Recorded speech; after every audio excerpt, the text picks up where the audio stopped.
So what do you do when a reader gives you some horrible outcome about what's coming, or what's coming is so horrible, or this is coming for you and it's going to be so horrible, and you just really get ground into the ground by the reading? What do you do in that case? Coming up right after this.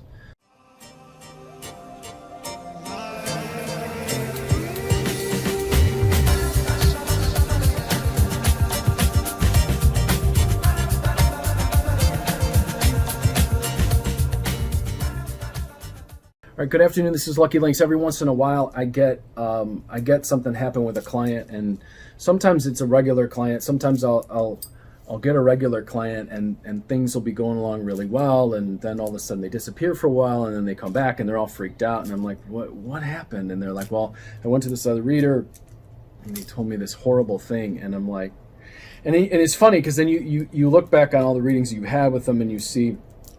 You know what's going on with this person because you've seen it repeatedly. And to some extent what their habits are, especially if you've done their astrology, you know what their habits are. But then they're all freaked out because of some advice that someone gave them, and it's tricky because I guess it's the same thing in anything. It's like you take your car to a mechanic, and the mechanic says, "Oh my God, you got to take everything apart."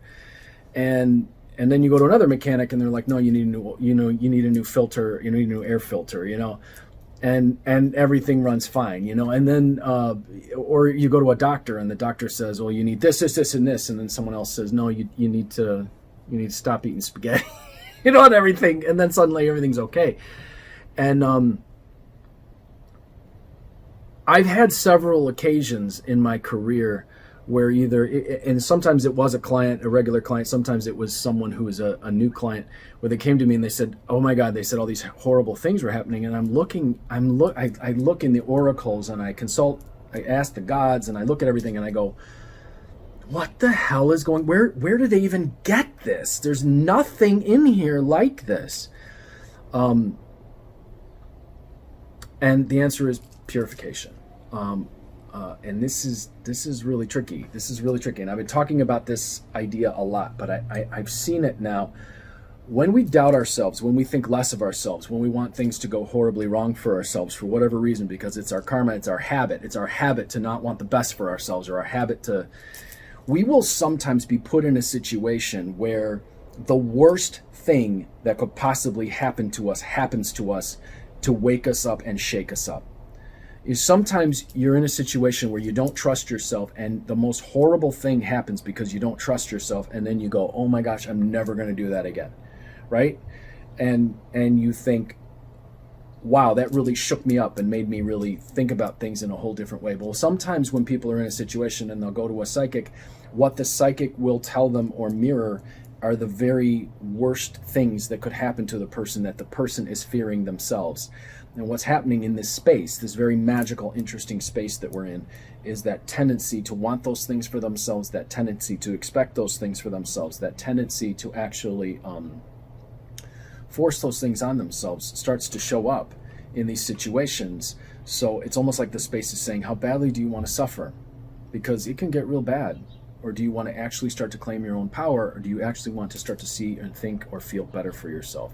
As we move forward now during this very unusual time in human history, I want you guys to ask yourself that question. How bad do I want it to get for myself? What do I expect for myself? Do I want the worst for myself, or do I want the best for myself? And do I want the best for others as well? Because I think there is this belief that there's only a limited amount of success that can happen. There's only a limited amount of resources that can happen. There's only a limited amount of joy to go around. And those are falsehoods that have been taught to us by religions and schools and governments who want us to be in a position where we think there isn't enough, so we do what they say. It's that simple. So the fact is, there is enough joy for you. There is enough happiness for you. There is enough enlightenment to go around. There are enough resources. We live in a huge bounty.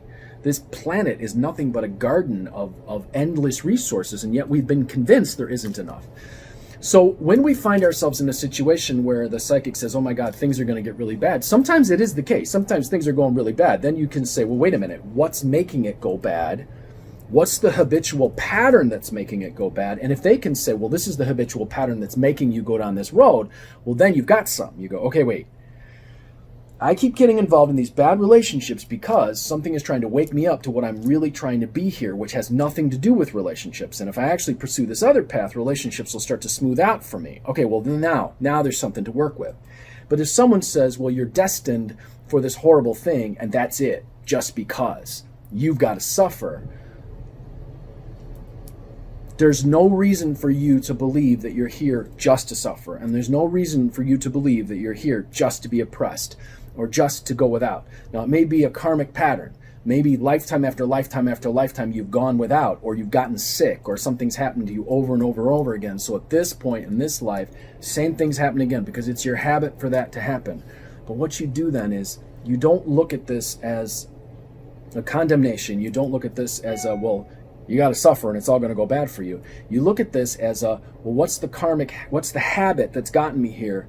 And what's the thing that I can purify to start to get me down the road to do other things? Now, here's the thing. There is no way around it. You got to actually do the work to get there.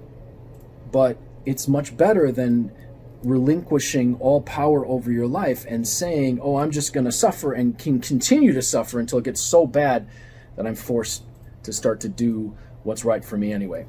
A lot of you, maybe all of us, have been in that situation where something was happening to us over and over and over and over and over again, and we finally got to the point where we're like, enough. This is not going to happen again, huh? And in that moment where you went, enough, you, maybe that thing came out of you, that strength, that whatever, and that habit changed in your life. That's the key here that you're looking for. So instead of getting these situations where you're getting a reading or doing a reading or whatever, and there's no hope, well, what's the possibility here? What's the other thing? What's the habit that's trying to be purified? What's the karma that's trying to be purified? How can you go down the road maybe to shift that? It's a tricky time we're in right now, and there's a lot of people who are going through a lot of challenging things. And I want you guys to consider, as this continues, to ask yourself, what's the habit that may be getting me here? I keep saying that now in these latest videos. And I actually hinted at this back in that one I did in December before this all started, when I asked people some really important questions, and it was called the most important questions you can ask yourself right now. I did that for a reason. And now if we connect back to that video and we start here, we can start to say, okay, what's really valuable? What habits are getting me in trouble?